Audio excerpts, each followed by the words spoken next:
As always, please stay with us. Our Reading the Buffalo News is coming up in just a second. Feel free to contact us with your comments, suggestions, or questions. The following program is intended for listeners who are blind, have low vision, or another print disability that makes reading, holding a book, or turning a page difficult or impossible. The content is copyrighted by the respective publishers. For more information, please visit us on the web at nfradioreading.org. And good morning. Your Niagara Frontier Radio Reading Service now presents a reading of articles and features from the Buffalo News for Dingus Day, April 6th. Your readers today are Ted Pajacki. And I'm Ed Howard. And Ted, we're going to start with the weather, and it doesn't look so good for the Dingus Day Parade today. Mighty cold. A couple of rain or snow showers today, a high of 41, and it looks like the rain or snow is going to come in mid to late afternoon. It'll be cloudy tonight with a couple of snow showers, a low of 27. A couple of snow showers tomorrow morning. Otherwise, cold with clouds giving way to some sun, high 34. Wednesday, mostly sunny with a high of 51. The normal high and low temperatures for today are 50 and 32 degrees. Our record high was 80 degrees set back in 1910, and the record low was 13 set in 1881.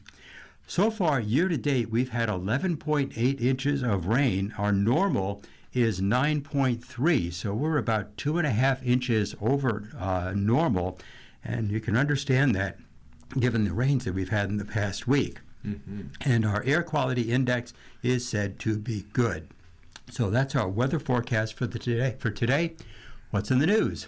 Well, starting off on the front page today, loss of health insurance looming for 450,000 consumers, including tens of thousands in Western New York.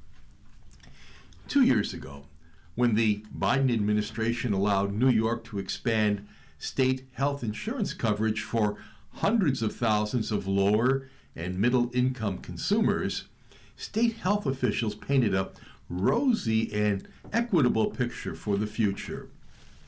It was short-lived optimism.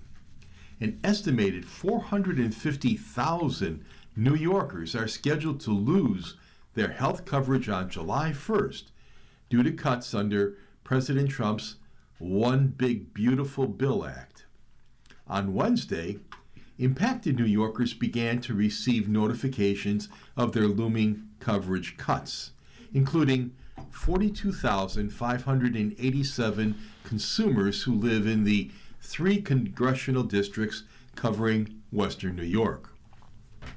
As of July 1st, coverage losses will affect New Yorkers enrolled in the state's Essential Plan, who have incomes between 200% and 250% of the federal poverty level, which is $31,920 to $39,900.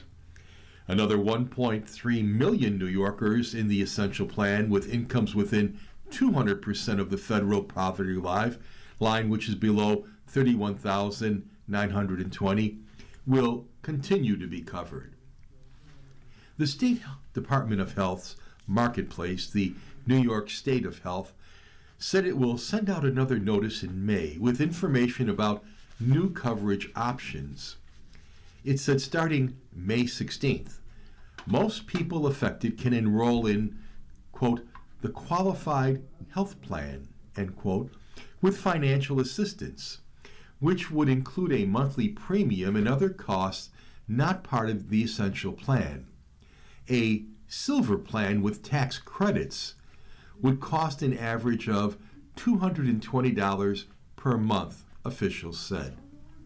On Saturday, Governor Kathy Hochul said she believes around 2/3 of the consumers set to lose their insurance on July 1st should be able to receive coverage through new health care or their employers. That would still leave 150,000 New Yorkers without health care. So the number of people affected is significant. If you're one of those people, it's a lot, Hochul told reporters. There are options for people out there, and we were going to be working hard to help find what they are. But it's cruel why do they have to do this?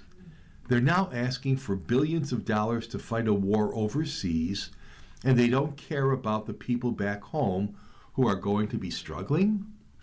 The looming losses of coverage come as Hochul and state lawmakers, all of whom are up for election in November, are attempting to adopt a budget focused on the theme of affordability. Senate Majority Leader Andrea Stewart Cousins from Yonkers said addressing the soon-to-be uninsured population will be part of the discussions with Hochul and Assembly Speaker Carl Heastie from the Bronx toward a state budget agreement. The spending plan was due April 1st. There is certainly a concern because we think everybody needs health care, Stewart Cousins told reporters. Assemblymember Amy Paulin from Scarsdale and Senator Gustavo Rivera from the Bronx, who chair the health committees in their respective houses, are co-sponsoring a bill to try to continue coverage for the 450,000 consumers. In a memo for their bill, the lawmakers said the essential plan would no longer cover families of 4 with 2 children and total household incomes of $66,000 to $82,500. Single persons making $31,920 to $39,900 lawfully present immigrant families of 4 making $43,890 to $66,000, and single lawfully present immigrants making $21,227 to $31,920. We have an opportunity to mitigate the harm on those impacted by the dramatic effects of federal cuts on New Yorkers' health care, the memo said. Stephanie Orlando, Chief Executive Officer of Western New York Independent Living, supported the Paulin Rivera bill. She said many essential plan members are people with disabilities who left Medicaid to keep coverage or caretakers they need to keep working. New York should ensure that these members can keep the health insurance they need to stay employed and support people with disabilities who depend on consistent care to live independently in their communities. Senator Patrick Gallivan from Elma, the ranking Republican on the Senate Health Committee, said many of the consumers in the essential plan may be eligible for a subsidy to help pay for health insurance after July 1st. Well, our next story from the front page of today's Buffalo News is headlined, "Friction Arises Between Ryan and the Common Council." The honeymoon between Mayor Sean Ryan and Common Council members appears to be over. 3 months into Ryan's tenure, tension between him and city lawmakers has started to boil and become public. During a March Finance Committee meeting, several members were agitated that they had not been told about a March 9th public hearing on reallocating remaining American Rescue Plan Act money before it happened. While the hearing was advertised in the Buffalo News and the Buffalo Challenger, council members received no direct notice and no one attended. The council then voted down the administration's request to advance the plan to reallocate the federal COVID-19 relief money. Council Majority Leader Leah Halton Pope said the failure to notify members, which administration officials say was due to a technical error, was unacceptable, and that blaming technology was not a valid excuse. Someone could have come upstairs to the 3 floors where members have offices if electronic communications were not working. It's not that hard, Halton Pope said. Nobody communicated. Council President pro tempore Zanetta Everhart was floored by the administration's failure to get notice of the hearing to members. "Our offices are always open. Everyone on the 2nd floor has my cell phone number. It works well. They can call me. They can text me," Everhart said. "I mean, send a smoke signal for God's sake, but you have to talk to us." Deputy Mayor Benjamin Swanekamp said the administration has been communicative and is working to make sure that council members know that he and other members of Ryan's leadership team are consistently available to answer questions. He acknowledged some miscommunication, but said the administration remains committed to working through the issues and improving going forward, he added. I've made it clear to leadership that I'm available for any questions on any fiscal matter whatsoever and trying to update them with some frequency, Swanekamp said. City lawmakers have also been frustrated by several key policy announcements made public in news reports before they were briefed, including Ryan's plans to present a proposed budget with a 25% property tax levy increase and push for a state legislature approval of a bill that would allow the city to borrow for operating costs.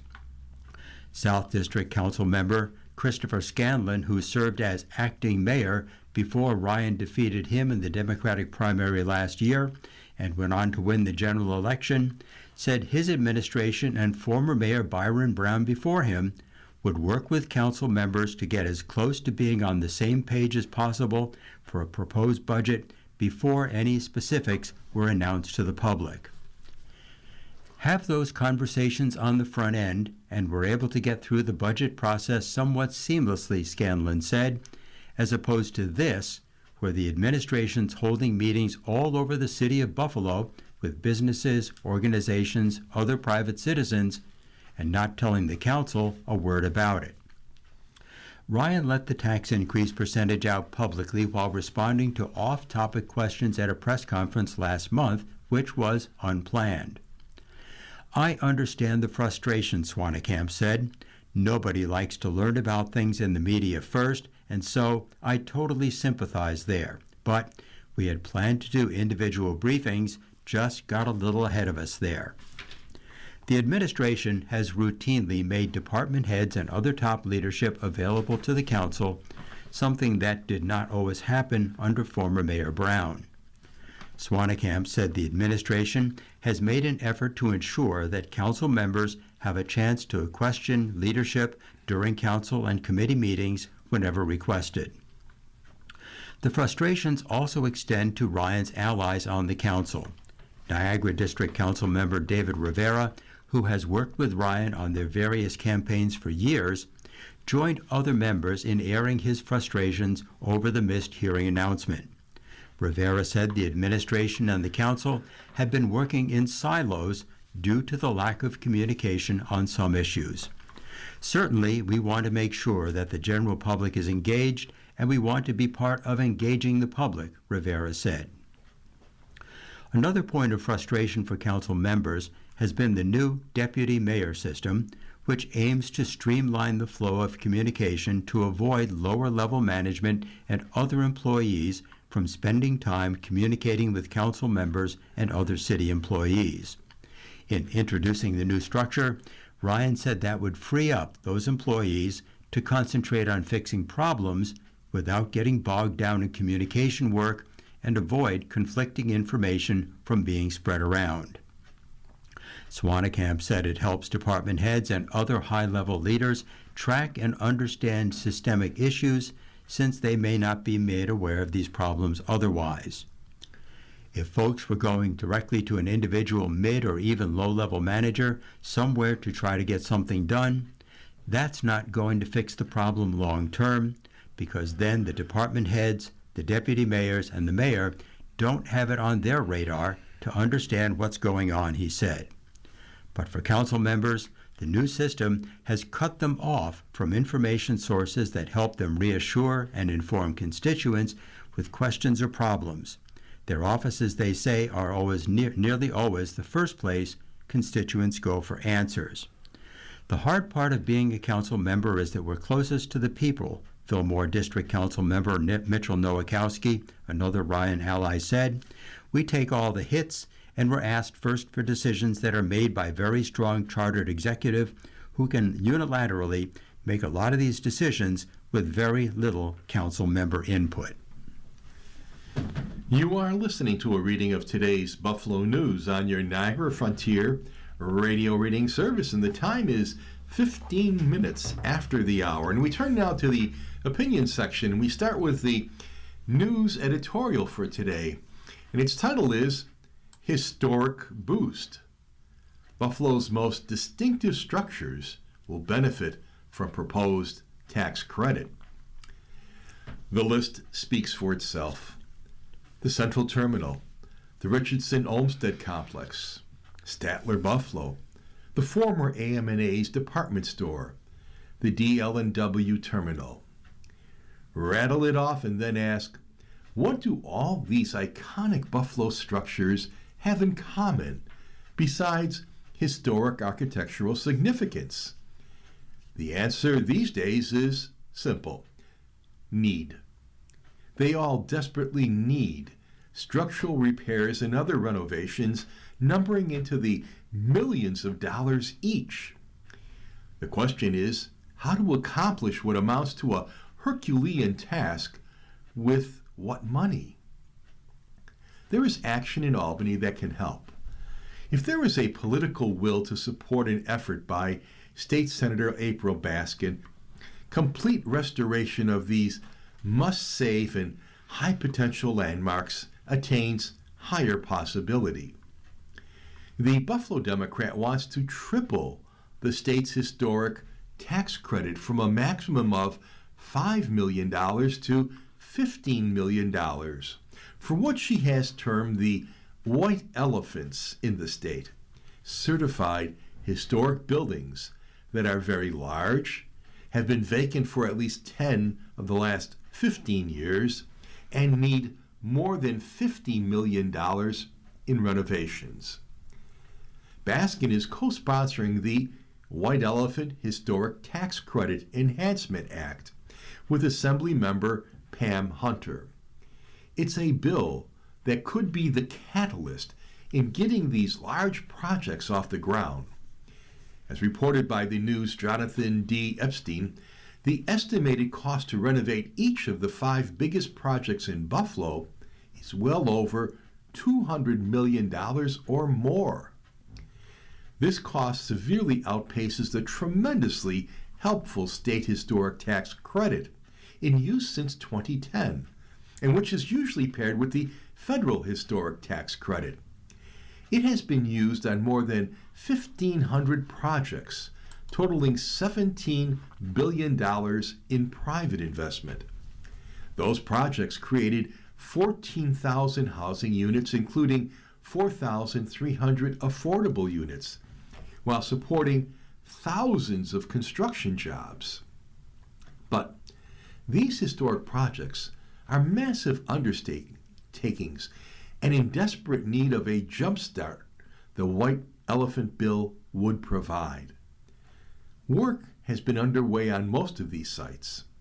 At the Central Terminal, the nonprofit received $55 million in state funding through the Regional Revitalization Partnership, and workers finished cleaning up the tower and passenger concourse in preparation for reopening the western portion as an event space for up to 3,000 people. The nonprofit also repaired the roof to prevent leaking and is working on masonry repairs. But, as Epstein reported, much more needs to be done before the rest of the tower, concourse, terminal, and baggage building could be turned into apartments, offices, or other uses, each of which could be a separate project for state tax credits.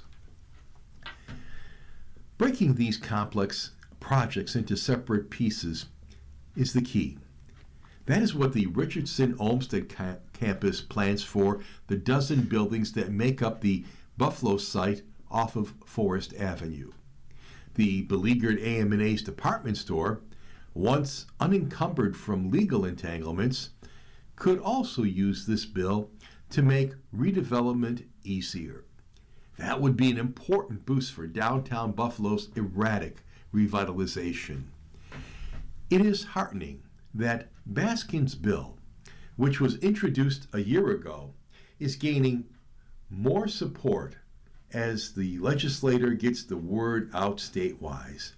These structures are central to Buffalo's historic identity. Bringing them back to life is an imperative, not an option. Well, next we have the Another Voice column, and today the topic is taxation, and the writers are Charles Kahn and Michael Kink.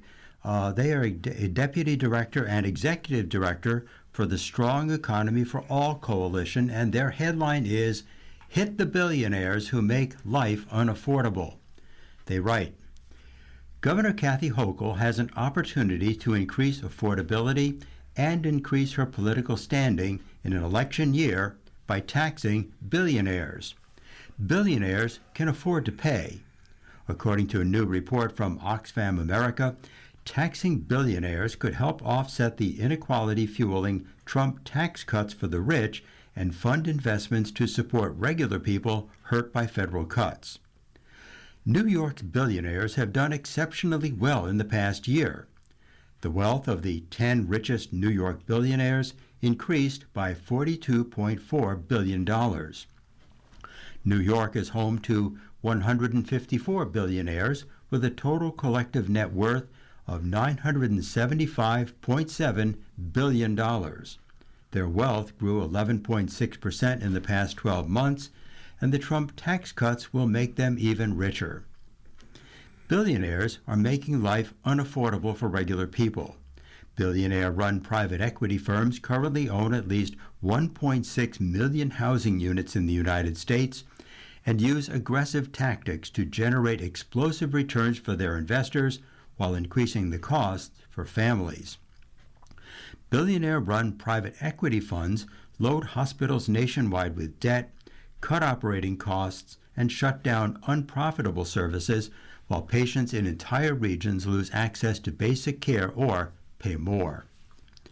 As billionaire tech giants build more energy and water-hungry AI data centers, working families pay the bill.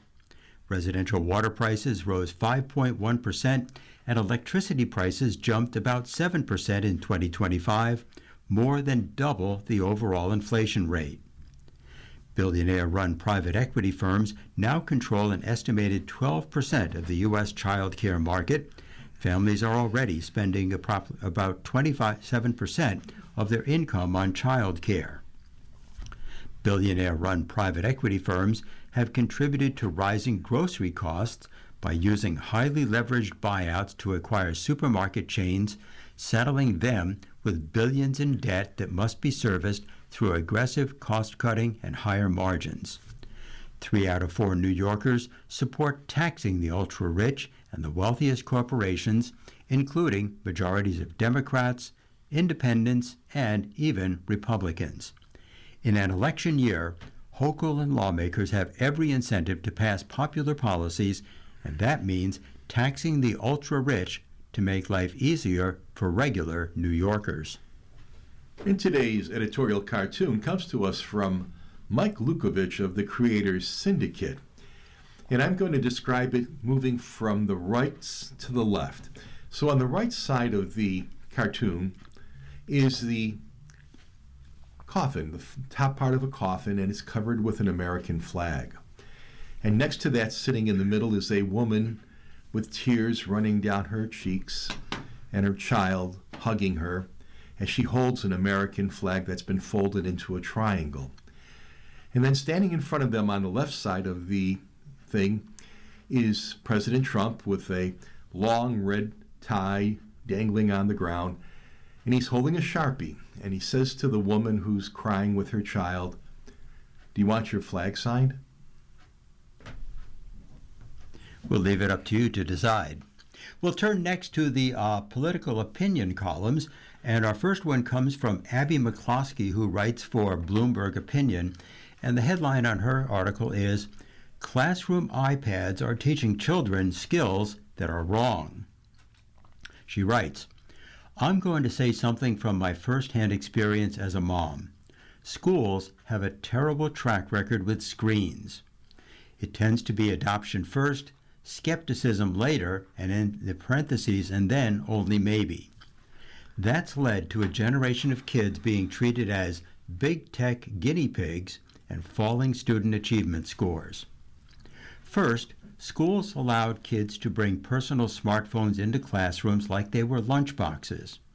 Now, there are school-sponsored screens and screen-based curricula. Some states are finally saying enough, but it will be a tough job for lawmakers to unwind technology that's now embedded in almost every aspect of K-12 education. Things accelerated during COVID. When the pandemic hit, our local public school closed its computer lab, issued my kindergartner an iPad, and never looked back.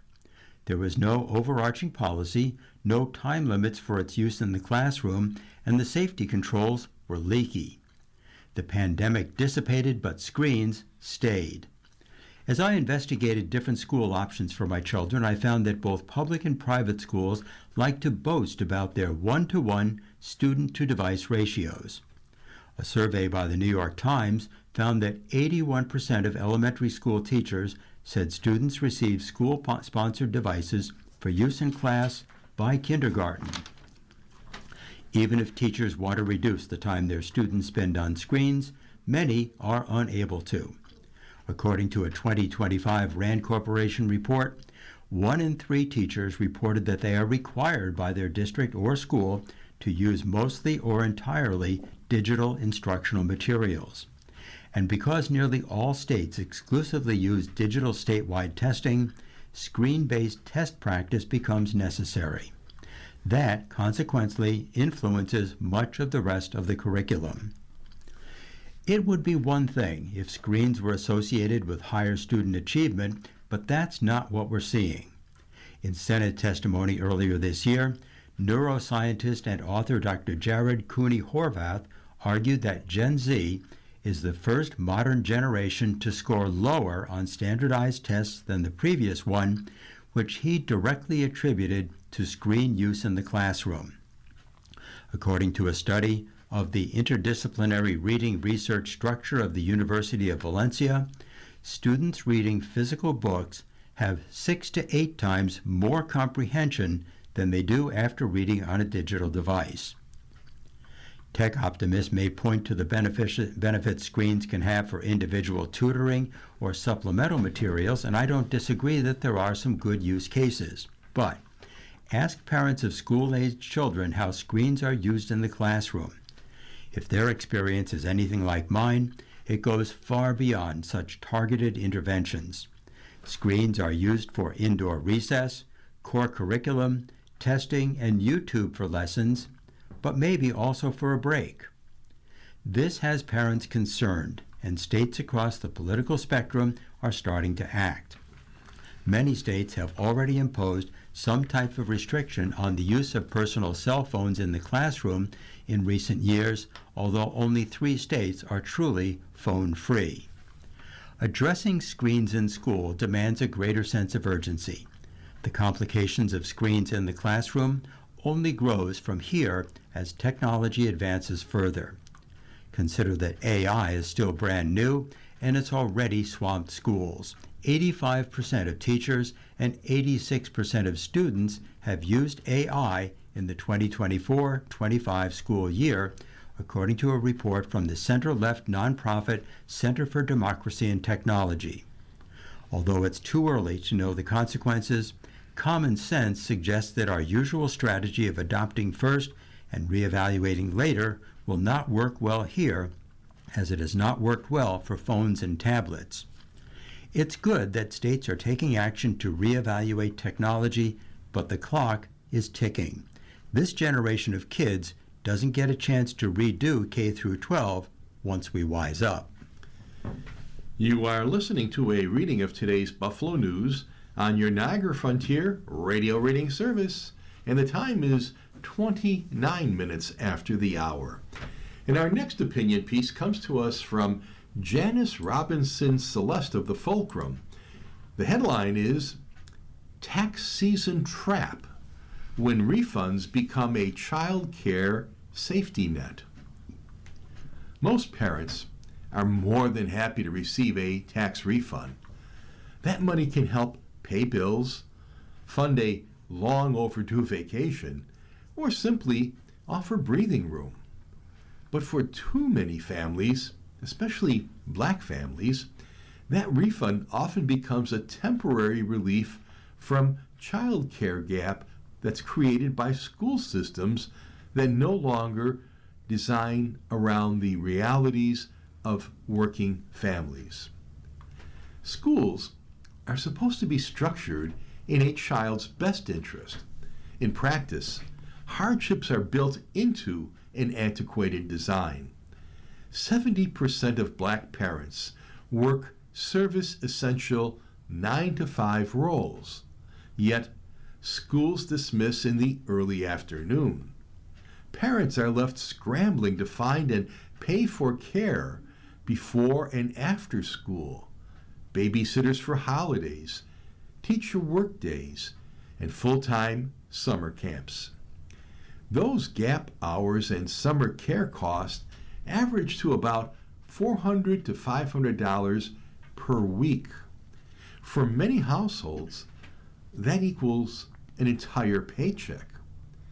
While headlines celebrate the big, beautiful bill and the $2,200 child tax credit, the reality for many families is a math problem that simply is not mathing.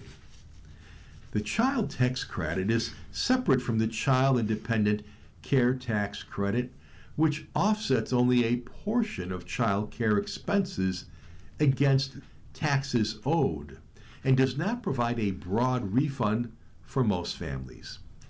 Schools create an expensive care gap with half days, holidays, professional development days, and extended breaks.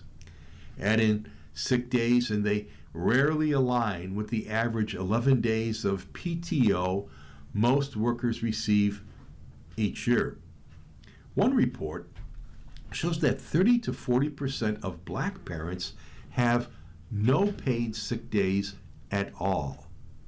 On average, parents spend between $4,000 and $6,600 per year covering child care school closures. That number alone explains why so many families feel squeezed. The broader tax credit story makes the gap clearer. In 2021, during the height of the pandemic, families received up to $3,000 per child, which is closer to filling the actual child care gap. By 2024, that support had dropped to $2,000. Now, this administration wants us to celebrate a $200 increase that brings the total to $2,200 in 2026. This small bump does not bridge the $4,000 minimum child care gap. A once-a-year check does not pay a once-a-month child care bill. Some might say it sounds like it's about entitlement.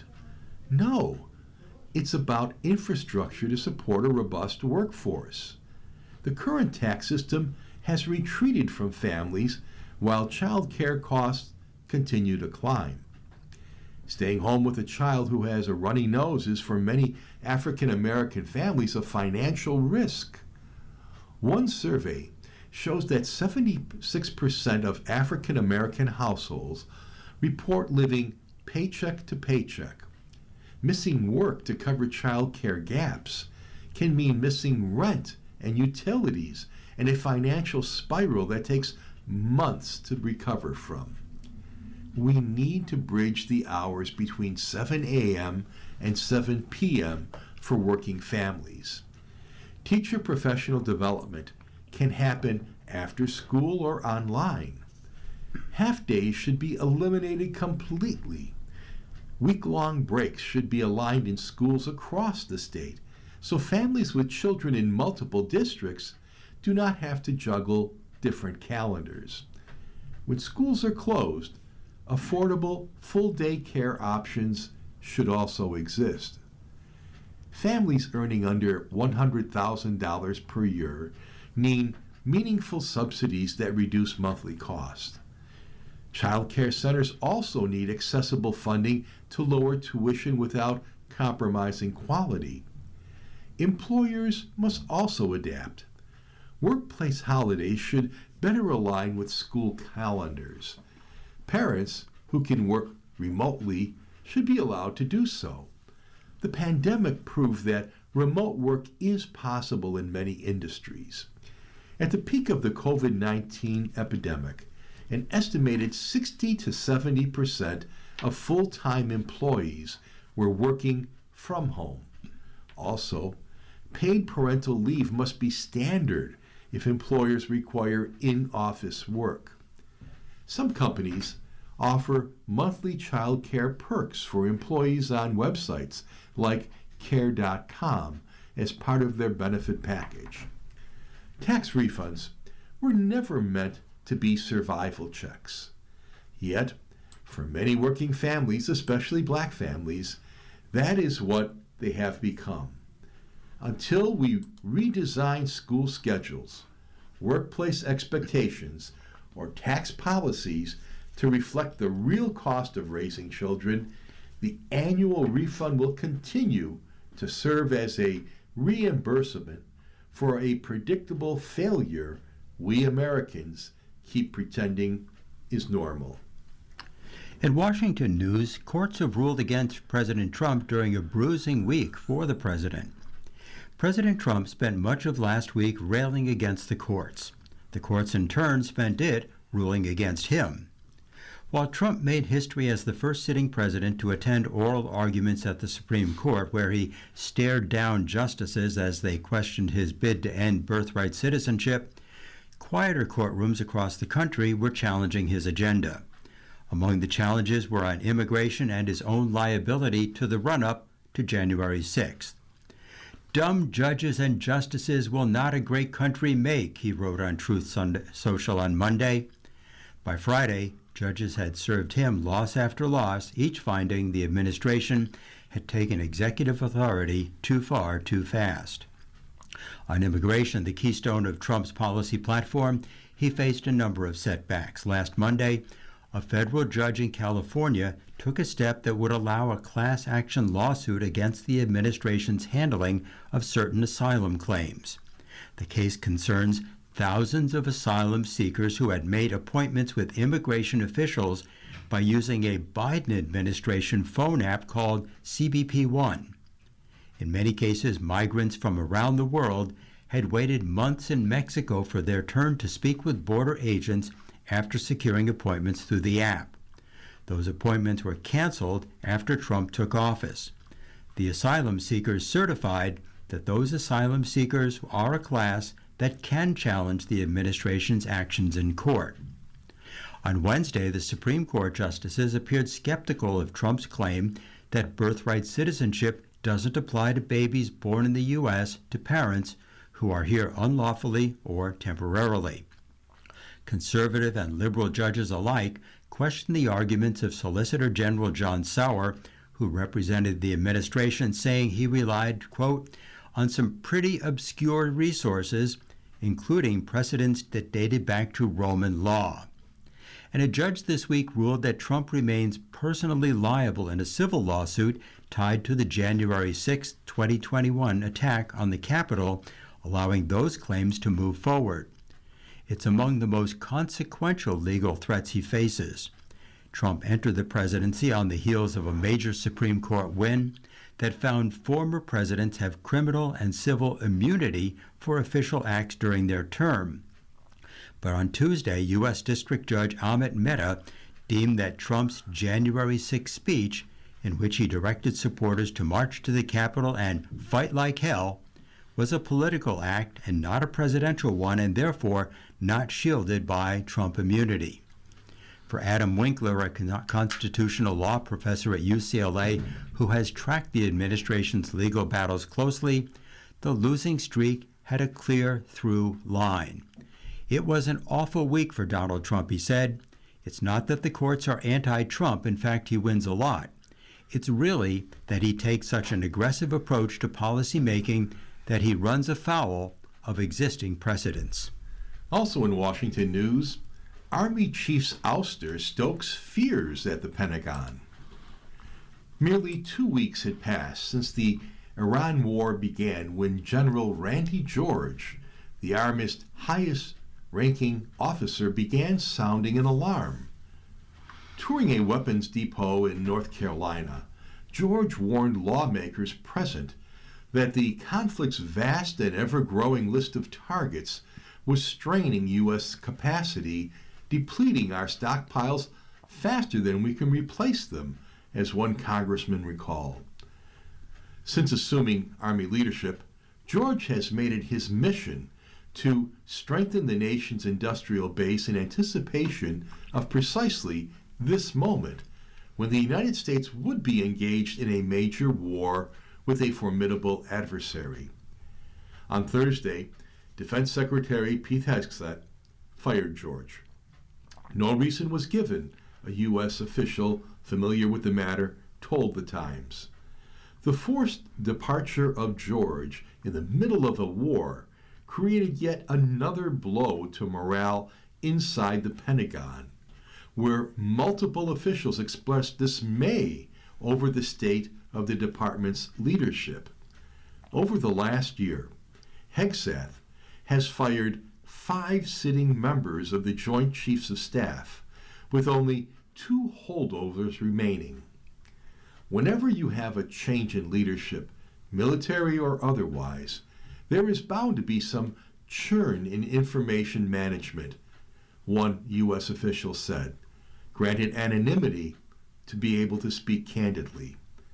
So what you're doing in the middle of a war, as we are taking U.S. casualties, is you're taking out the general in charge of making sure that the right people and the right equipment are flowing into the Middle East. Officials believe Hegseth's next target is Dan Driscoll, the Army Secretary and ally to President Trump. Driscoll has been seen by Hegseth's aides as outshining Defense Secretary on prominent policy initiative. It is a purge that GOP lawmakers fear could have detrimental effects on the war effort.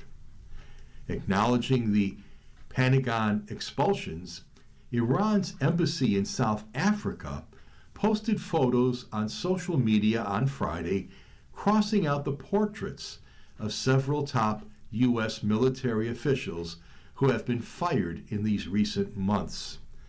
Quote, "Regime change happened successfully," end quote, the Iranians wrote.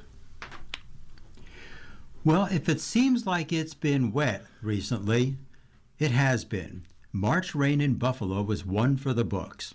If you thought it was extra rainy in March, you thought right. It was the second wettest March on record for Buffalo, according to the National Weather Service data that dates back to 1871. A total of 6.33 inches of precipitation was measured at the Buffalo-Niagara International Airport. That number could include both rain and snow, with the latter measured by how much water is left after it's melted. That total is the most precipitation ever measured at the airport. Now, the rain gauge for the city has moved around over the years, but prior to 1843, it was somewhere in downtown Buffalo, according to the National Weather Service. In March of 1836, a total of 7.03 inches of precipitation was measured, the Federal Weather Data Agency's data show. The 190-year-old record is certainly an outlier. The third highest precipitation amount in March was recorded in 1991 at 5.97 inches. The average March in Buffalo sees about 2.79 inches of precipitation. This March, the region saw more than that average in just 3 days. On March 11th, 26th, and 31st, more than an inch of precipitation fell at the airport, according to the National Weather Service's data. The especially rainy days were coupled with a total of 4.5 inches of snowfall, and that amount of white coming from the sky isn't much, as the area typically sees about 11.3 inches of snow for a maximum of 38.5 inches, which fell in the record precipitation year of 1836, according to National Weather Service records. On March 16th of this year, a new daily snowfall record was broken with 3.2 inches falling at the airport.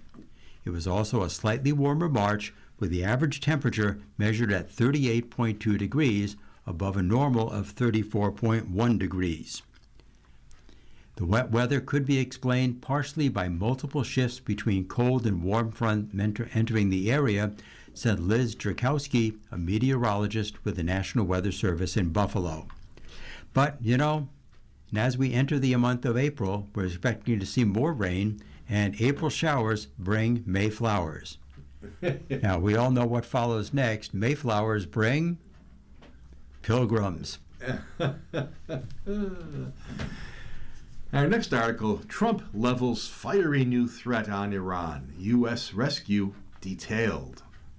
President Trump on Sunday made expletive-laden new threats to escalate strikes on Iran and its infrastructure if it doesn't open the Strait of Hormuz by his deadline, after American forces rescued an aviator whose Iran-downed plane fell behind enemy lines. A defiant Iran struck infrastructure targets in neighboring Gulf Arab countries, challenged the U.S. account of the rescue, and threatened to redistrict another heavily used waterway in the region. In his social post media, Trump vowed to hit Iran's power plants and bridges and said the country would be, quote, living in hell, end quote, if the Strait of Hormuz, which is critical for global trade, isn't opened by Tuesday. He ended his statement with this phrase, quote, praise be to Allah, end quote. Trump has issued such deadlines before, but extended them when mediators have claimed progress toward ending the war, which has killed thousands, shaken global markets, and spiked fuel prices in just over 5 weeks. It seems Trump has become a phenomenon that neither Iranians nor Americans are fully able to analyze. Iranian Culture Minister Syed Reza Shahami told visiting Associated Press journalist in Tehran, adding that the president, quote, constantly shifts between contradictory positions, end quote. Both sides have threatened and hit civilian targets, like oil fields and desalination plants critical for drinking water. Iran's UN mission called Trump's threat, quote, clear evidence of intent to commit a war crime, end quote.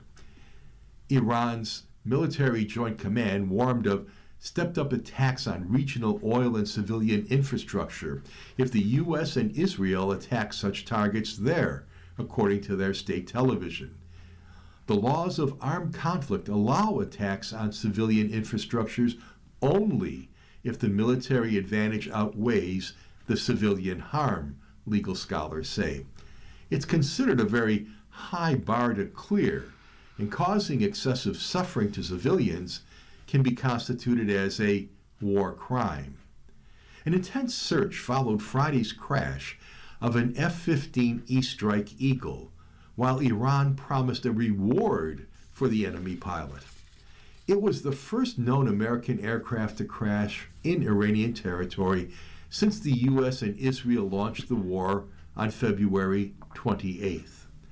Trump said the service member was seriously wounded and really brave, and rescued from deep inside the mountains in an operation involving dozens of armed aircraft. He said a second crew member was rescued in broad daylight within hours of the crash. A senior U.S. administration official said that prior to locating the pilot, the CIA spread word inside Iran that U.S. forces had found him and were moving him for exfiltration, which confused Iranian officials. The official spoke on the condition of anonymity to discuss details not yet made public. Iran also shot down another U.S. military plane, demonstrating both the perils of the bombing campaign and the ability of Iran's degraded military to hit back. Neither the status of the A-10 attack or the crew was known at this time. In the United Arab Emirates, authorities said that 4 people, 1 Nepali and 3 Pakistani, were hurt in fires caused by debris from the interception of an Iranian projectile. And intercepted debris caused fires at a petrochemical plant in Ruwais, halting their operations there. In Kuwait, Iranian drone attacks caused significant damage to power plants and a petrochemical plant.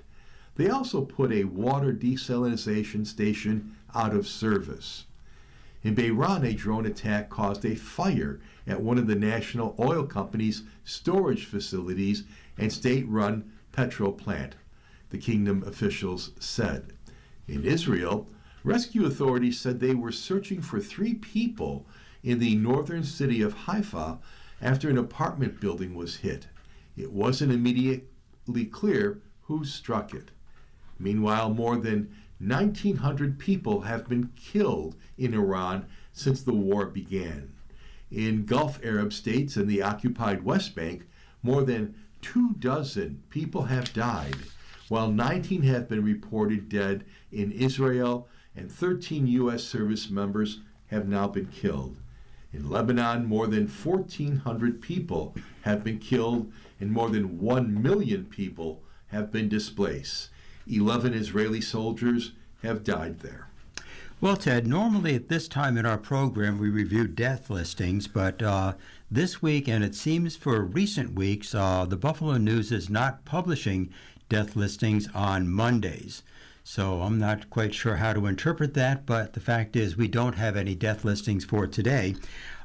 We do normally have death listings, and if you have questions about perhaps a previous listing, you're welcome to call us at 716-821-5555. But for today, we do not have any death listings. Maybe it's Easter season. Death has been conquered. I think that only happened once. Oh, okay. It's time for the horoscopes. If today is your birthday, Monday, April 6th, you are multi-talented with a restless quest for knowledge. You are mentally organized and innovative. This is a slower-paced year. Take time to rest and rejuvenate your energy. The stars tell us what kind of day it'll be. 5 dynamic, 4 positive, 3 average, 2 so-so, and 1 difficult. So we'll start with Aries. 4 stars today. Today's a lovely way to start your week. You're full of inventive, imaginative ideas. In particular, travel to exotic places will appeal. Tonight, do something different. Taurus, also 4 stars. You will impress people today because although you might be working behind the scenes, you will be charming, diplomatic, and powerful when dealing with authority figures. Tonight, check your finances. Gemini, 3 stars. This is a great day to schmooze with others. In fact, discussions about philosophy, politics, and religion might be profound or thought-provoking to you. Tonight, cooperate and listen. Cancer, 4 stars. You make a powerful impression on people today because the sun is high in your chart, casting you in a flattering spotlight. Dealings with coworkers will be practical but sympathetic. Tonight, get organized. Leo, 4 stars. Today, you have a lovely balance between your creative talents and imagination versus practical ideas about how to take something back to the basics and start all over again. Tonight, socialize. Virgo, 4 stars. Home and family are your focus today. In fact, you might discuss how to share expenses or deal with related costs. Be patient with partners and close friends. Tonight, relax at home. Libra, 3 stars. Write down your clever ideas because you're particularly imaginative today. You might see a new approach to doing something. Tonight, share your ideas. Scorpio, 4 stars. This is a work hard, party hard day. Sounds like Dingus Day, yes. Expect to accomplish a lot, especially regarding financial matters, salary discussions, and buying something. Tonight, check your belongings. Sagittarius, 4 stars. Today the moon is in your sign, favoring playful activities, socializing, vacations, and fun outings with others. Interactions with kids and sports events will especially delight you. You also might focus on home repairs and restoring order. Tonight, you win. Capricorn, 3 stars. Play things low-key today. You might be best off working alone or behind the scenes. And tonight, enjoy solitude. Aquarius, 4 stars. A discussion with a friend or a group will go well today because you'll be incisive and proactive, and yet at the same time, you will demonstrate a playful, imaginative approach with sympathetic understanding. Tonight, be friendly. And finally, Pisces, 4 stars. Do be aware that you are high vis today, which means people notice you more than usual. Some people seem to know personal details about you. Tonight, you're admired. Well, looking at today in history, on this date in 1830, Joseph Smith and others met in Fayette, New York to form the Church of Christ, now known as the Church of Jesus Christ of Latter-day Saints. In 1896, the first modern Olympic Games formally opened in Athens, Greece. In 1917, the United States entered World War I as the House joined the Senate in approving a declaration of war against Germany that was then signed by President Woodrow Wilson. In 1930, looking for a way to keep his company's shortcake baking machinery busy when strawberries were out of season, James Dewar tries injecting one of the cakes with a cream filling. He dubs his creation the Twinkie. Mm-hmm. And on this date in 1980, Post-it notes were first sold. So that's a look back in history for this date. All right. In some short news digest, the screenwriters in the studios reached a new 4-year agreement. The Screenwriters Union and Hollywood Studios reached a surprise 4-year tentative agreement after roughly 3 weeks of negotiations. And 4 people died when a car that was being pursued by an Alabama state trooper went off the road and hit a tree, authorities said on Sunday. The U.S. Secret Service said on Sunday it was investigating reports of an overnight gunfire near Lafayette Park, which is across the street from the White House. And 2 members of the Walnut Town Fire Company were traveling in a utility vehicle on a Pennsylvania road during a search for a missing woman, were killed on Saturday night in a head-on crash with a car, officials reported. You're listening to a reading of articles from the Buffalo News from Monday, April 6th on their Niagara Frontier radio reading service. We'll return for more readings after this short break. Your readers today are Ted Pajacki. And I'm Ed Howard. If you're listening to this publication online, you're probably using our website, a podcast player like Spotify or iTunes, a streaming service like Siro, or a smart speaker. Did you know that we now have a dedicated app that can be downloaded to any mobile device, like a smartphone or tablet, for free? App users can conveniently access our live stream and any episode of our podcast easier than ever. To download the app, just type NFRRS in the search window in the Apple App Store or in the Google Play Store. Contact us anytime if you have any questions by calling 716-821-5555, extension 5. Thank you.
And we'll continue now with our readings from articles from today's Buffalo News. And your readers today are Ed Howard and Ted Pajacki. And we turn now to city and regional news.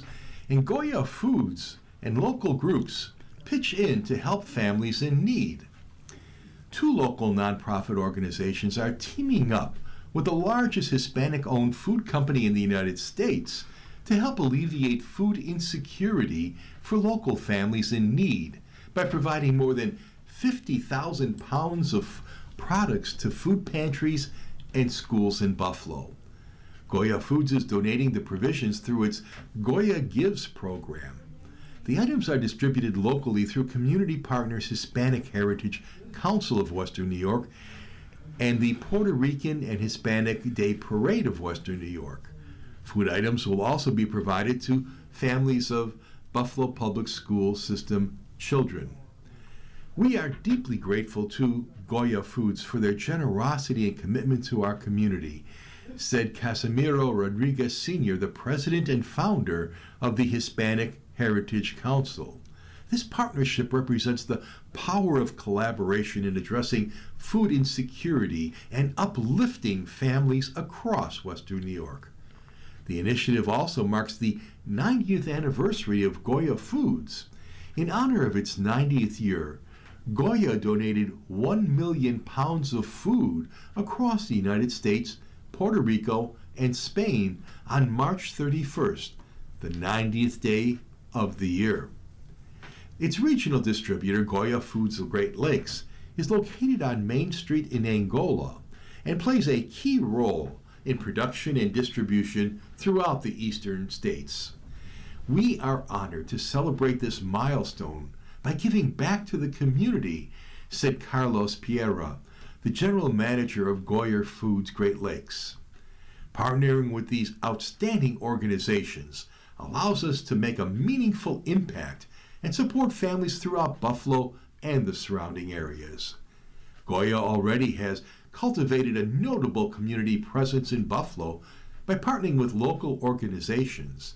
It donated 30,000 pounds of food to residents following the blizzard of 2022 and 10,000 pounds during the COVID-19 outbreak. The company donates in honor of Hispanic Heritage Month, and it has a history of participating in Buffalo's Puerto Rican and Hispanic Day parades with food donations and a float. Goya's latest food distribution initiative will take place from 9 a.m. to 1 p.m. tomorrow at the Hispanics United, 254 Virginia Street, and from noon to 3 on Saturday at the Augustin Olivenza Center at 261 Swan Street. Food was also distributed at the Bell Center and the Old First Ward Community Center. Families of BPS children will benefit from the donation, as well at a time when research shows food insecurity is especially detrimental to the health, development, and well-being of children. It can lead to poor educational performance and academic outcomes, frequent colds and stomach aches, behavioral and social emotional problems, and mental health problems such as depression, anxiety, suicidal thoughts, fantasies, or a preoccupation with death. The impact of even short-period child hunger can last a lifetime, according to No Kid Hungry. Headquartered in New Jersey, Goya operates 26 manufacturing and distribution facilities across the country, Puerto Rico, and internationally, providing more than 2,600 products to supermarkets nationwide. Our next story is headlined Buffalo Schools Lays Early Plans for Autism Hub and a Reimagined Alternative Education Model. Buffalo Public School students with the greatest needs may be afforded better learning environments in the coming years if two proposals shared with the school board on Wednesday come to fruition. The district aims to launch an agency-like program for students with autism starting next school year, as well as a reimagined alternative education setup tentatively planned to begin in the 2027-28 school year.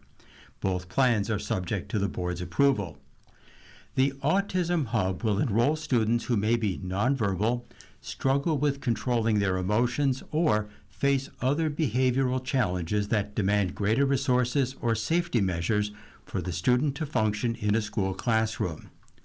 So those students, they're going to come from all over the district, BPS Superintendent Pascal Mubenga said.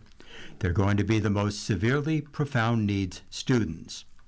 Mubenga credited Hillary Park Elementary Principal Vincent Vanderlip for offering to host the agency-like program at his South Buffalo school near the intersection of Seneca Street and Mineral Springs Road.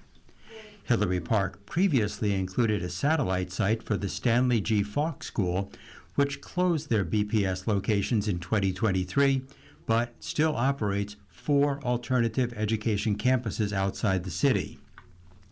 District officials said the hope is to begin the 2026-27 school year at the Hillary Park Hub with 4 classes, split evenly between kindergarten and first grade, of 6 students, 1 teacher, 2 paraprofessionals, with additional resources such as student support staff and security. The next step would be to add 2 students to each classroom for the following school year and move forward with 8 students and 3 adults, then potentially expand to different sites and adding more grades. After a slew of teachers in Buffalo autism classes spoke of the special education crisis unfolding in BPS at 2 board meetings in the fall, Mubenga and Chief Academic Officer Ann Botticelli formed committees with teachers and administrators unions, as well as parent leaders and district officials, to develop long and short-term solutions to extreme behaviors and violence in autism classrooms. Wednesday also marked the first time the board heard a proposal for a school called for by many in the district for several years, an appealing, refreshed, and organized alternative education program geared towards students who are over age or who have fallen behind in credits, non-traditional learners who do not fit the general education model, and those who struggle the most with attendance or behaviors. Ramona Reynolds, Chief of Athletics, Community Schools, and Family and Community Engagement, presented to the school board the basics of a Progressive Pathways Academy, loosely slated to open in 2027-28 if the district's current timeline does not hit any snags. The urgency of this work is reflected in our data when considering our current alternative structures, Reynolds said. Graduation rates for identified schools are significantly below state and district averages. We see that dropout rates are disproportionately high. Attendance remains a critical concern, especially among our most vulnerable students. These trends highlight the need for a fundamentally different approach, not just incremental change. Also in regional news, nearly 700 acres are added to Western New York State Forest in East Otto. A local state forest just got a lot bigger. The State Department of Environmental Conservation bought 689 acres from the Nature Conservancy to expand the East Otto State Forest in Cattaraugus County. The $2.39 million purchase expands the state forest property to cover 2,071 acres in the towns of East Otto and Otto. The state forest now stretches farther north around Utley Brook, Cattaraugus Creek, and Coon Brook. Improving forest health is essential for safeguarding water quality, habitat, and opportunities for recreation, DEC Commissioner Amanda Lefton said in a statement. Quote, "Healthy, well-managed forests are also an important tool in New York's ongoing efforts to mitigate for and adapt to climate change." End quote. Lefton noted that the added land will be managed for timber resources, as well as allowing for free recreational opportunities and expanded wildlife habitat. The DEC plans to post signs dictating the boundaries of the forest and will, quote, conduct a full property assessment with emphasis on important species that are part of the Zoar Valley ecosystem, end quote, the agency said in a news release on Thursday. While there are no formal hiking trails in the East Otto State Forest, there are old skid trails from farm roads that allow for hiking opportunities. The forest is also very popular with hunters and trappers. There are 14 designated tent sites in East Otto State Forest along Creedman Forest Road. With the acquisition of the additional 689 acres, however, there are no plans to add more camping spots, according to the DEC. The Nature Conservancy is proud to partner with the New York State Department of Environmental Conservation on projects that protect water quality and provide wildlife habitat. Dick Kirk, the Nature Conservancy's Director of Lands, said in a statement. By expanding East Otto State Forest, this project will enhance local recreation opportunities and safeguard clean drinking water. The land was purchased using funds from the New York Environmental Protection Fund, which was created by the state legislature in 1993 and provided more than $2.7 billion for environmental projects. The DEC plans to thin the pine trees to make room for other hardwood trees, such as maple, beech, and birch. The DEC may also thin or clear cut some areas of the forest to promote forest regeneration, according to the DEC's webpage on the East Otto State Forest. Well, next story concerns nursing homes, and a group is seeking more money from Albany for upstate nursing homes. We're in a dire situation. The group wants an extra $200 million in the state budget for upstate nursing homes. An alliance of upstate nursing homes, which includes many in western New York, wants a total of $950 million for long-term care facilities in the upcoming state budget, including $200 million in recurring funding specifically earmarked for struggling upstate New York operators. The average facility in upstate New York loses $1.5 million a year. Think about that, said Warren Cole, co-owner of Post-Acute Partners, which operates Elderwood. When we're losing money, we can't invest in the physical plant, we can't increase wages. When we don't increase wages, we have very high turnover in our employee population. Cole and his business partner, Dr. Jeffrey Rubin, co-owner of Post-Acute, were among several members of the New York Providers Alliance who spoke recently to the Buffalo News editorial board about what they hope lands in the final state budget. As it stands, momentum seems to be building for nursing homes to get $750 million in the state budget, which is half of the $1.5 billion fund that Hochul earmarked for hospitals and nursing homes in her $263 billion budget proposal. The Alliance members want to see the increase paid out through a flat per diem approach rather than a percentage-based method. A percentage-based method, they said, would lead to larger increases to higher-funded facilities downstate, while a flat approach would better support lower-funded providers upstate. Joseph Murabito, president and managing member of Oswego-based nursing home operator Elemental Management Group, presented data that showed some downstate nursing homes already getting Medicaid reimbursements beyond the average cost of care per day of $406 per resident downstate. Meanwhile, Heritage Park Rehabilitation and Skilled Nursing in Chautauqua gets $192.51 per day for a Medicaid patient, which falls well short of the $331 average cost per day per resident upstate. You are listening to a reading of today's Buffalo News on your Niagara Frontier radio reading service, and the time is 15 minutes after the hour, and we turn now to the sports section. And the sports section across the entire top of the page has just one word: finally. And this article by Michael Harrington captures it all. The headline is, after ending the 14-year drought, Where do the Sabres go from here? Talk about swings of emotion. The Buffalo Sabres went from jubilation to confusion in a span of only a few hours here on Saturday. The euphoria of qualifying for the Stanley Cup playoffs for the first time since 2011 didn't last long. Giving up 3 goals in the first 6 minutes of a game will kind of kill the moment.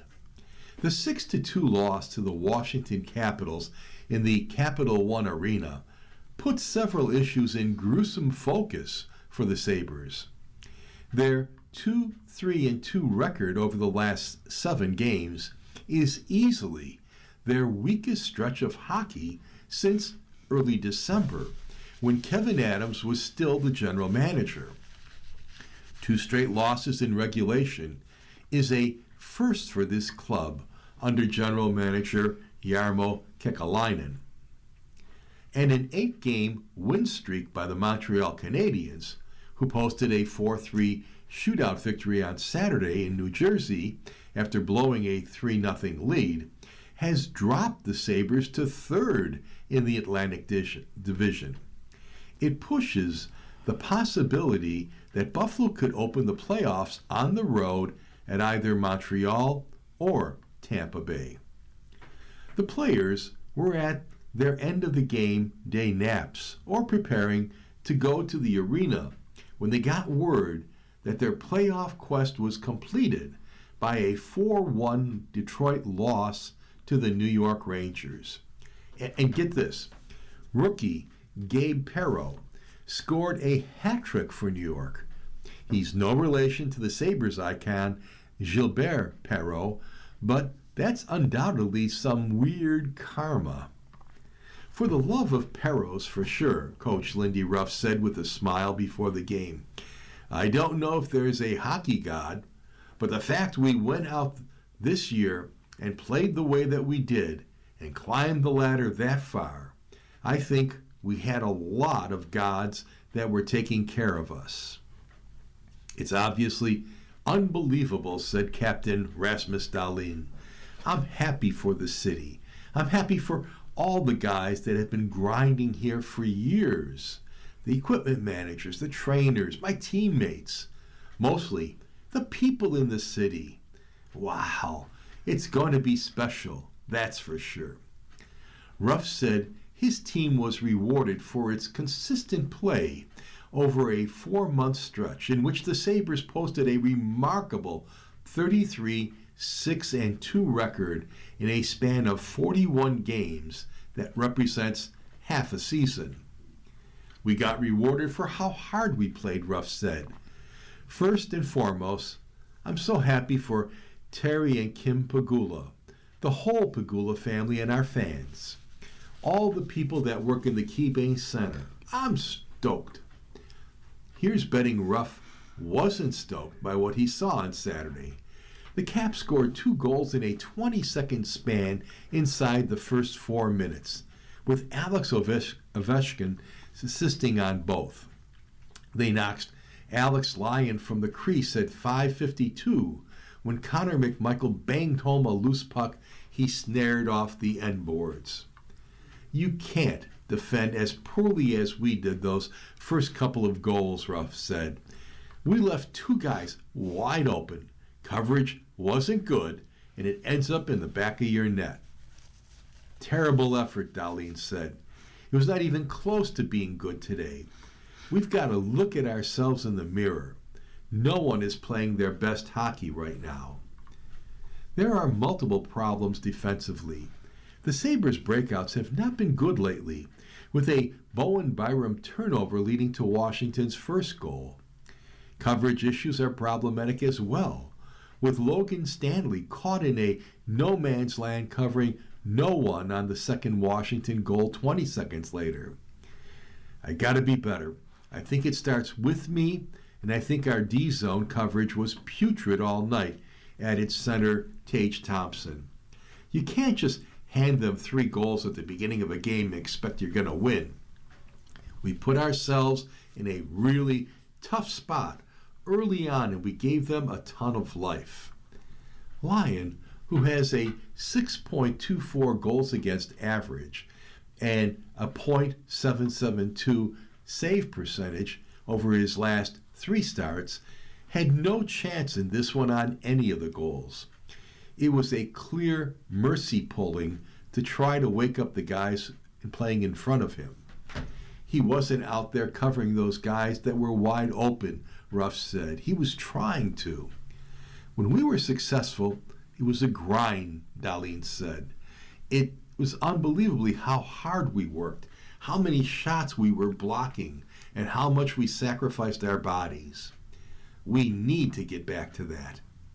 The Sabres had a 39-28 advantage in shots on goal, but it didn't mean much on a night when their power play went 0 for 5. The power play's got to be better. Our whole game has to be better, Thompson said. The power play, there was an opportunity to maybe claw our way back into the game. I just thought that we were frustrated. When you get frustrated, you don't make the right plays and you start to force things. And that's what it felt like to me out there today. The Sabres have a massive game on the docket tonight in the KeyBank Center against Tampa Bay.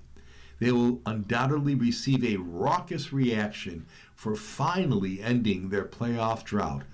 But uneasiness will quickly permeate the building if they continue their uneven play. I'm really proud of the group. It's been a long time coming, said winger Alex Tuch. It's my 5th year here. I was pretty happy guy this afternoon. I don't want to dwell too hard on this game, but we've got to fix things. Watch our goals against. We've got to ramp it up because now we're in the playoffs officially. It's a pretty good feeling, but we've just got to come ready to play. So the Sabres will be playing tonight at 7 o'clock at the KeyBank Center. It'll be on 5:50 a.m. radio and on television on MSG TV. Well, in the NCAA Women's Championship, the Bruins have won their first championship. UCLA rolls to a near 28-point victory, a near record 28-point victory against South Carolina. And it is mission accomplished for UCLA. Gabriela Jaquez, Lauren Betts, and the rest of the UCLA seniors secured the first NCAA Women's Basketball National Championship in school history, a goal that was set after losing in the first Final Four last year. Jaquez scored 21 points, Betts added 16, and UCLA routed South Carolina 79-51 Sunday in the title game in Phoenix. I knew we were going to do it. Coming to UCLA, we all set out for a goal, and I imagined this moment, Jaquez said. I imagined it so many times, and I'm just so proud. Crying a lot, the confetti, all of the fans being here to support us, my family being here. It just means everything. Celebrating with this group I'm so happy. The near lopsided victory completed the Bruins' journey through this year's March Madness. The Bruins ran through their opponents this season with their only loss coming in November to a Texas in a Thanksgiving tournament. It's immeasurably more than I could ask or imagine, UCLA coach Corey Close said. It's beyond my wildest dreams. The group that Close put together through a combination of high school commitments and transfer portal players capped off their stellar careers with a championship, scoring all the points in the title game. Connectivity, attention to detail. I looked them in the eyes before in the locker room before the game, and I said, I'm so proud to be able to say this, Close said, because all year we've been saying the talent is our floor, but our character will determine our ceiling. The championship game loss was the second straight for the Gamecocks, who won the title in 2024. Dawn Staley and her Gamecocks, who were 36-4 this season, will be favored to return to the game's biggest stage with a talented group of expected returnees. We just didn't have it today. We tried, but we just didn't have it today, Staley said. They were the better team. In news from the National Basketball Association, the Nuggets are peaking at the right time as playoffs approach. The red-hot Denver Nuggets seek their 9th consecutive win on Monday when they welcome a Portland Trailblazers team on a run of their own. Portland picked up its 3rd straight win on Friday with a 118-106 defeat of New Orleans.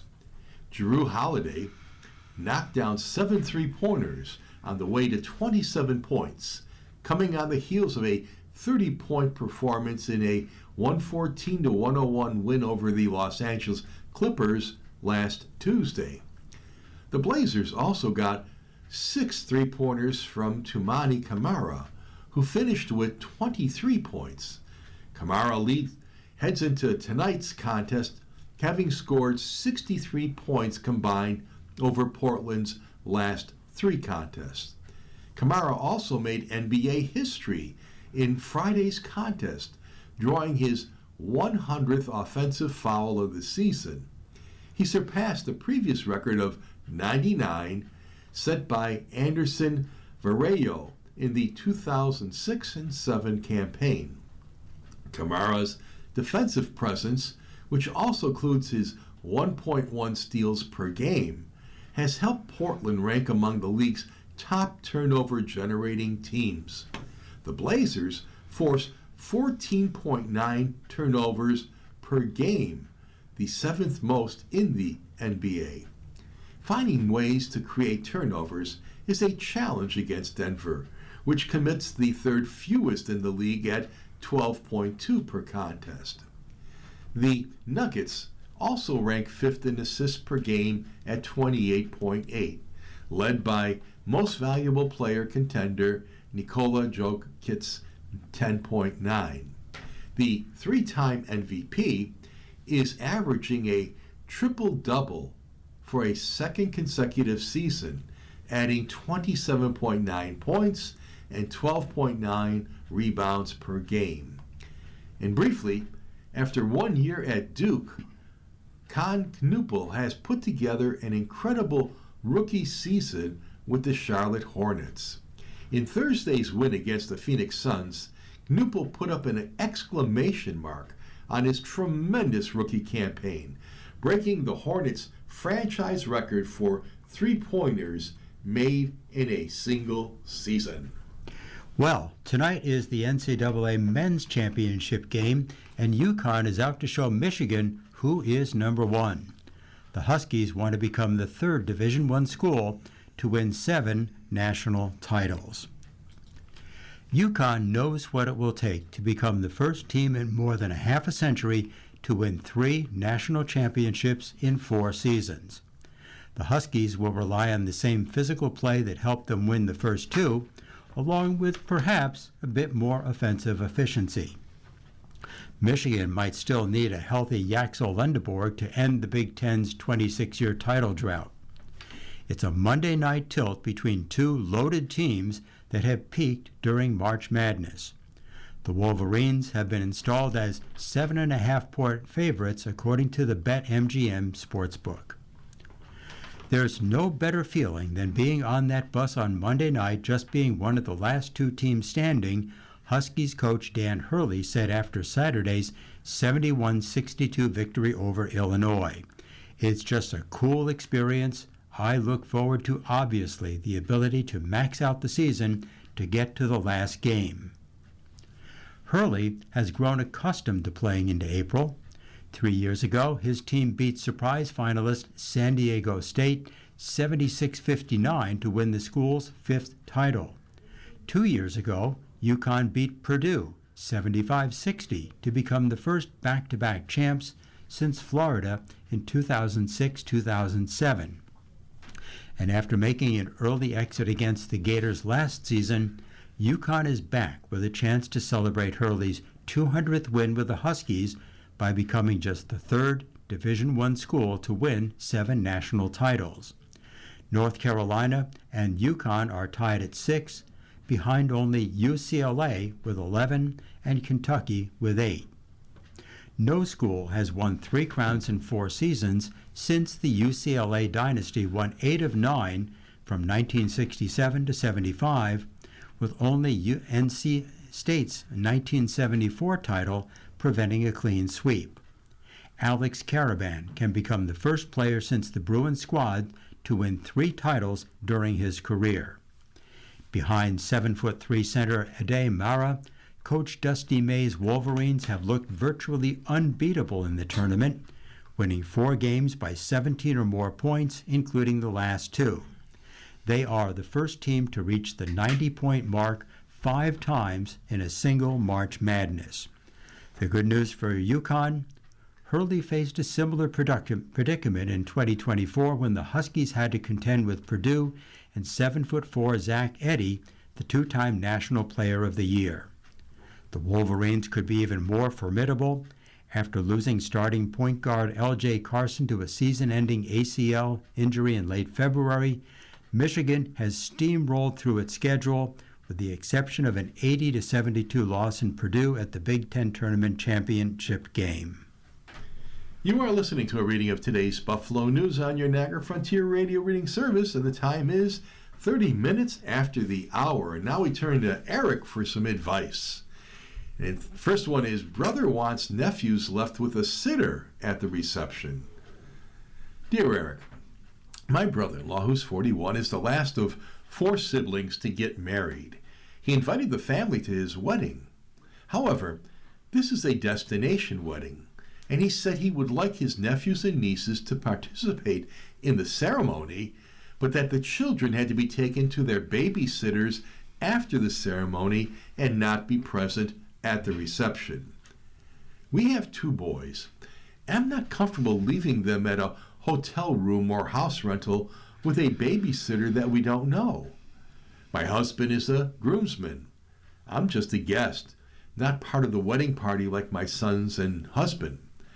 The 2 other siblings are also married with children, and they are part of the wedding party, but their respective husbands and wives are not. How can I support my husband to participate in his brother's wedding if I'm not comfortable leaving our kids with a stranger at a strange place? Should I just take the kids with me to the ceremony and let my husband be at the reception? Taking a nanny with us and paying for her trip would be beyond our budget. We are already paying for a trip we didn't ask for, and I have to purchase outfits for the boys. I feel that my hands are tied, and I don't know how to set my boundary without seeming indelicate to the marrying couple and unsupportive to my husband. The brothers had a disagreement a couple of years ago, and their friendship has suffered a rift. The future wife and I are not friends. How do I conduct myself without being rude? And it's signed, Wedding Guest. Eric replies, Dear guest, nothing you're considering strikes me as rude. While I can see the marrying couple's logic in providing a sitter instead of having kids at the reception, it's more than reasonable for you to want to be able to keep eyes on your kids and know who is minding them. It's fine for you to say, I'm just not comfortable having my kids with a stranger, and it's going to impact my enjoyment of the event, so I want to go a different way. The smoothest path is for you to talk this through with your husband. Make sure you're on the same page, and then come up with a plan of action that works for everyone. He can talk to his brother if need be. It seems a shame that you'd miss the reception, but that seems the easiest path and could give you a respite from an event that may be less than fun for you. The other option is to leave the kids at home with a trusted sitter. This might save you some money. Next letter. Dear Eric, I love your column and I think you give very solid advice.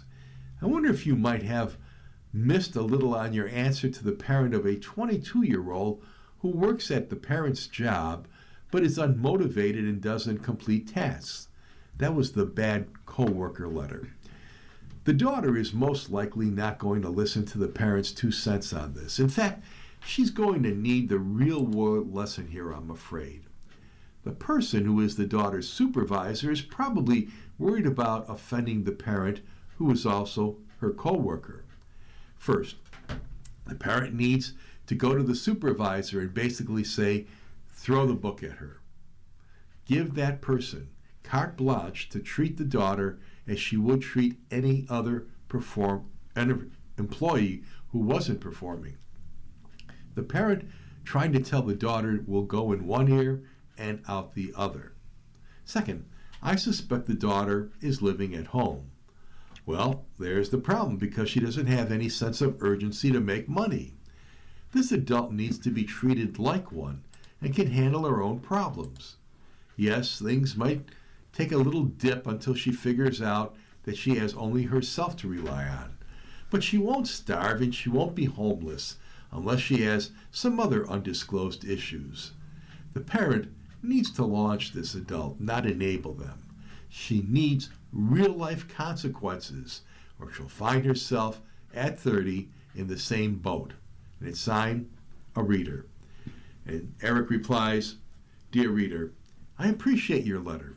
It's a bit more tough love for me, but I can see the value in helping the daughter to launch. What I like the most is the suggestion of talking to the daughter's supervisor and giving the supervisor the okay to treat the daughter as they would any other employee. This can be a very valuable lesson and can help make the home-work distinction clearer. It's likely a murky situation for everyone involved. It's best to be upfront with others who are in the office so that they're empowered to do their jobs and form their own professional relationships.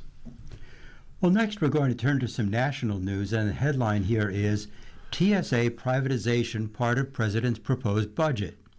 President Trump wants the Transportation Security Administration to turn over more airport security screening to private companies, according to his new 2027 budget proposal released on Friday.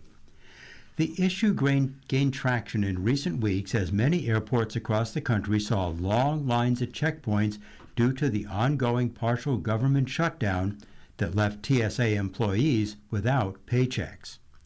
Trump's latest push is part of an annual proposal submitted by the Office of Management and Budget to Congress and is largely a symbolic reflection of the president's priorities for the upcoming fiscal year. Friday's budget proposal suggests that the federal government should begin the process of privatizing TSA's airport security screening.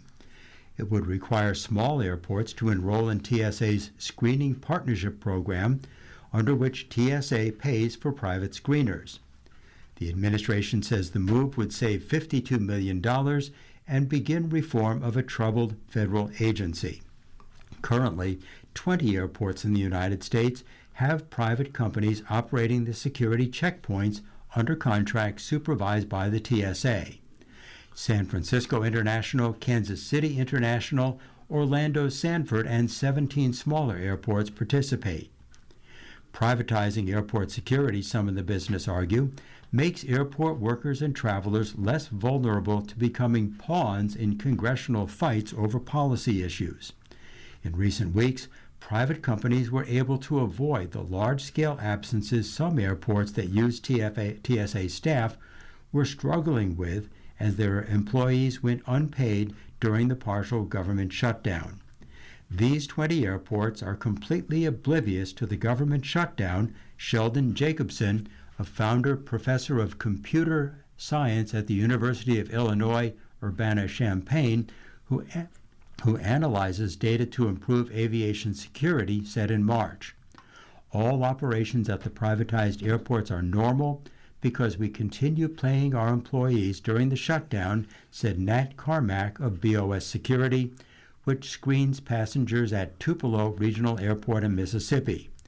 "Our employees have never missed a paycheck during any of the government shutdowns." The American Federation of Government Employees, which represents about 47,000 TSA officers, has long feared the Trump administration would try to privatize the workforce. The union expected the White House would propose such a move, which was outlined in the Project 2025, the Heritage Foundation's conservative blueprint for a second Trump term, an AFGE spokesman told CNN. "We take this threat very seriously and will be in the fight to ensure it doesn't happen," the spokesperson said. In a news conference about the partial government shutdown last month, AFGE union leaders said the administration is trying to use recent chaos at airports to show that TSA, quote, is in mission failure, according to Everett Kelly, the union's national president. He and others slammed the effort. The union says contracts, usually awarded to the lowest bidder, compromise the safety of the traveling public, incentivize companies to prioritize profit over passengers or employees, and actually cause staff shortages. "It's very important that people understand what privatization is," said Johnny Jones, Secretary-Treasurer for the AFGE TSA Council 100. "It has nothing to do with your security or safety. It has everything to do with somebody making a profit." Our next article is a story that's out of this world. Artemis 2 set to break Apollo 13's distance record. The Artemis 2 astronauts are already the champions of a fresh new era of lunar exploration. Now it's time to set a new distance record. Launched last week on humanity's first trip to the moon since 1972, the 3 Americans and 1 Canadian are chasing after Apollo 13's maximum range from Earth. That will make them our planet's farthest emissaries as they swing around the moon without stopping today and then hightail it back home. Their roughly 6-hour lunar flyby promises views of the moon's far side that were too dark or too difficult to see by the 24 Apollo astronauts who preceded them. A total solar eclipse awaits them as the moon blocks the sun, exposing snippets of shimmering corona. We'll get eyes on the moon, kind of map it out, and then continue to go back in force, said Flight Director Judd Freiling. Apollo 13's astronauts missed out on the moon landing when one of their oxygen tanks ruptured on the way there in 1970. With the 3 lives in jeopardy, Mission Control pivoted to get a free return lunar trajectory to get them home as fast and efficiently as possible. This routing relies on the gravity of Earth and the moon and minimal fuel. It worked for Apollo 13, turning it into NASA's greatest successful failure. And for the record, Flight Director Gene Kranz never uttered that line, "Failure is not an option." That came from the 1995 movie starring Tom Hanks. Commander Jim Lovell, Fred Haise, and Jack Swigert reached a maximum of 248,000 miles from Earth before making their life-saving U-turn on Apollo 13. Artemis II's astronauts are following the same figure-8 path since they are neither orbiting the moon nor landing on it, but their distance from Earth should exceed Apollo 13's by nearly 3,400 miles. During the flyby, the astronauts will split into pairs and take turns capturing the lunar views out of their windows with cameras. The upside of the Apollo first launch is that a total solar eclipse will be happening. It won't be visible from Earth, treating the astronauts to several minutes worth of views of the sun's utmost radiating atmosphere, the corona. The astronauts will be on the lookout for any unusual solar activity during the eclipse, Young said, and they'll use their unique vantage point to describe the features of the solar corona, or the crown. All 4 astronauts have been equipped with eclipse glasses to protect their eyes. Orion will be out of contact with Mission Control for nearly an hour when it is behind the moon. The same thing happened with the Apollo moonshots. NASA is relying on its deep space network to communicate with the crew, but the giant antennas in California, Spain, and Australia will not have a direct line of sight when Orion disappears behind the moon for approximately 40 minutes. Once Artemis II departs the lunar neighborhood, it will take 4 days to return home. The capsule will aim for a splashdown in the Pacific near San Diego on April 10th. And during the flight back, the astronauts will link up via radio with the crew of the orbiting International Space Station. This is the first time that a moon crew has colleagues in space at the same time, and NASA can't pass up the opportunity for a cosmic chit-chat. The conversation will include both members of the first all-female spacewalk in 2019, Cook on board Orion, and Jessica Meyer on the space station. Well, next we have some health news, and the headline is Mistrust Beyond Vaccines. More parents are refusing preventive care for newborns. One day at an Idaho hospital, half of the newborns Dr. Tom Patterson saw didn't get the vitamin K shots that have been given to babies for decades to prevent potentially deadly bleeding. On another recent day, more than a quarter didn't get the shot. Their parents wouldn't allow it. When you look at a child who's innocent and vulnerable, and a simple intervention that's been done since 1961 is refused, knowing that baby's going out into the world is super worrisome to me, said Patterson, who's been a pediatrician for nearly 3 decades. Doctors across the nation are alarmed that skepticism fueled by rising anti-science sentiment and medical mistrust is increasingly reaching beyond vaccines to other proven routine preventive care for babies. A recent study in the Journal of the American Medical Association, which analyzed more than 5 million births nationwide, found that refusals of vitamin K shots nearly doubled between 2017 and 2024, from 2.9% to 5.2%. Other research suggests that parents who decline vitamin K shots are much more likely to refuse giving their newborns the hepatitis B vaccination and an eye ointment to prevent potentially blinding infections. Rates for that vaccination at birth dropped in recent years, and doctors confirm that more patients are refusing the eye medication. I do think these families care deeply about their infants, said Dr. Kelly Wade, a Philadelphia neonatologist, but I hear from families that it's hard to make decisions right now because they're hearing conflicting information. Innumerable social media posts question doctors' advice on safe and effective measures like vitamin K and eye ointment. And the Trump administration has repeatedly undermined established science. A federal advisory committee whose members were appointed by Health Secretary Robert F. Kennedy Jr., a leading anti-vaccine activist before joining the administration, voted to end the long-standing recommendation to immunize all babies against hepatitis B right after birth. On March 23rd, a federal judge temporarily blocked all decisions made by the reconfigured committee. One common thread that ties together new anti-vaccine views and growing sentiments against other protective measures for newborns is the fallacy that natural is always better than artificial, said Dr. David Hill, a Seattle pediatrician and researcher. Nature will allow 1 in 5 human infants to die in the first year of life, Hill said, which is why generations of scientists and doctors have worked to bring that number way, way down.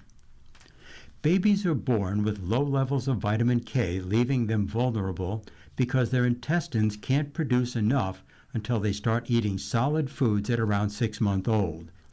Vitamin K is important for helping the blood clot and preventing dangerous bleeding in babies, like bleeding into the brain, said Dr. Christian Scott of Children's Hospital of Philadelphia. Before injections became routine, up to about 1 in 60 babies suffered vitamin K deficiency bleeding, which can also affect the gastrointestinal tract. Today, the condition is rare, but research shows that newborns who don't get a vitamin K shot are 81 times more likely to develop severe bleeding than those who do. Hill has seen it happen. I cared for a toddler whose parents had chosen that risk, the Seattle doctor said. The child, essentially had a stroke as a newborn and wound up with severe developmental delays and ongoing seizures. At a February meeting of the Idaho chapter of the American Academy of Pediatrics, doctors said they knew of 8 deaths from vitamin K deficiency bleeding in the state over the preceding 13 months, according to Patterson, who's president of the chapter.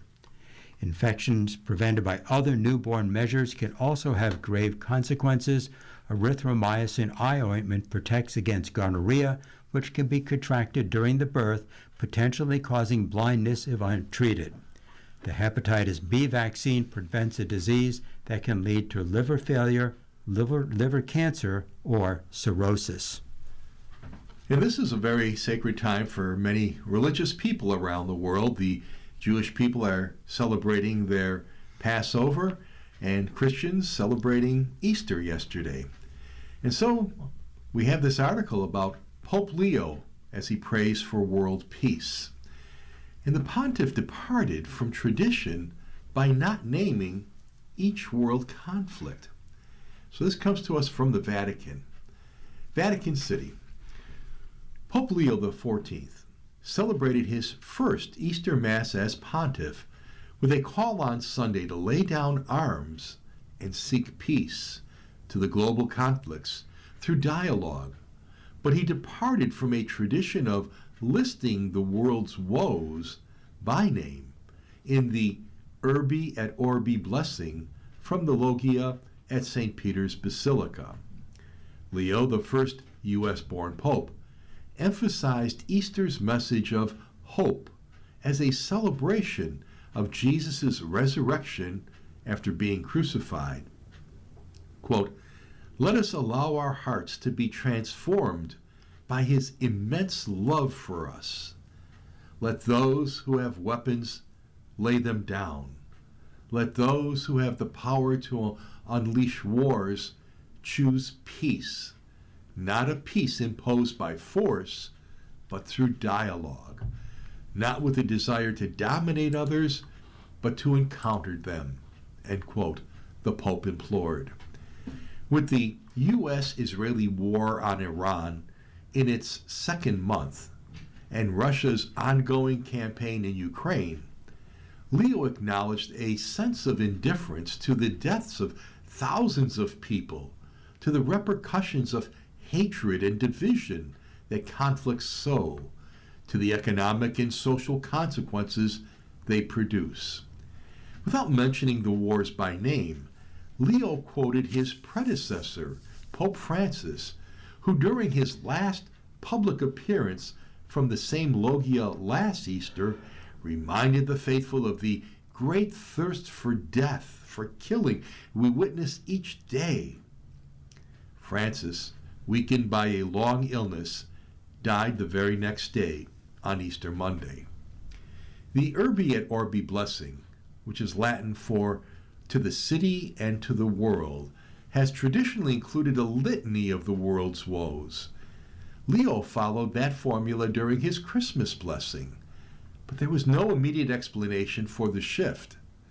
Earlier, Leo addressed some 50,000 faithful from an open-air altar at St. Peter's Square, flanked with white roses, while the steps leading down the piazza where the faithful gathered were filled with spring perennials, symbolizing, resonating with the Pope's words. He implored the faithful in his homily to keep their hope in the face of death, which lurks, quote, in the abuses that crush the weakest among us, because of the idolatry of profit that plunders the earth's resources, because of the violence of war that kills and destroys, end quote. Speaking from the Logia, the Pope announced a prayer vigil for peace on April 11th in the Basilica. Leo greeted the global faithful in 10 languages, including Arabic, Chinese, and Latin, reviving a practice that his predecessor, Pope Francis, let lapse. Before retreating into the Basilica, Leo stepped forward out of the Logia's shadow and waved to the cheering crowd below. He later greeted people in the piazza from the Pope-mobile that took him all the way down the Via della Conciliazione towards the Tiber River and back. During the marathon that is Holy Week, Leo also reclaimed the tradition of washing priests' feet on Holy Thursday, a gesture of encouragement towards the priesthood after Francis had chosen a more inclusive path, traveling to prisons and homes for the disabled to wash the feet of women, non-Christians, and prisoners. You've been listening to a reading of articles and features from the Buffalo News for Monday, April 6th. We read the Buffalo News live on weekday and Sunday mornings at 9 a.m. and rebroadcast at 4 p.m. For more information, call 716-821-5555. Your readers today have been Ted Pajacki and Ed Howard. We thank you for listening and have a happy Dingus Day. Yes. If you or people you know shop at any of the Dash's supermarkets, please save Dash's register tapes for radio reading. Our agency receives $2 for every $100 in Dash's register tapes. Radio reading has raised thousands of dollars so far. Anyone can drop off their Dash's tapes to the Niagara Frontier Radio Reading Service at 1199 Harlem Road, Cheektowaga, between William and Clinton Streets. Or Dash's tapes can be mailed to the Niagara Frontier Radio Reading Service at 1199 Harlem Road, Cheektowaga, New York, 14227. Any questions on Dash's tapes for radio reading? Call us at 716-821-5555, and thanks for caring.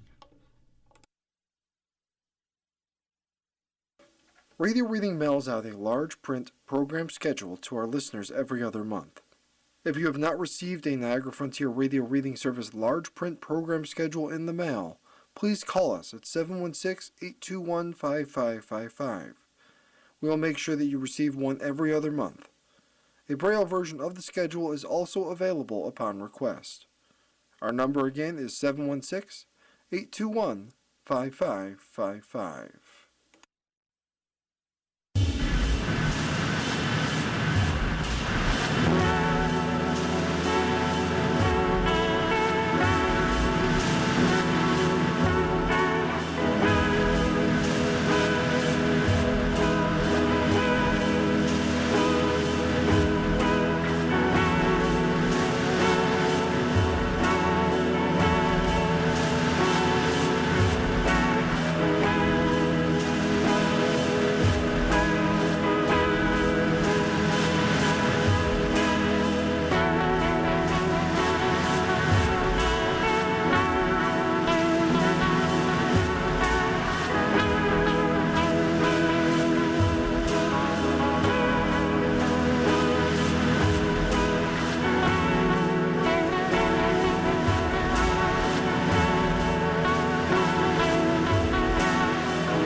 Coming up next in the Niagara Frontier Radio Reading Service, we have New York Times Magazine. At mid-noon, we have the USA Today. Stay with us.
following program is intended for listeners who are blind, have low vision, or have another print disability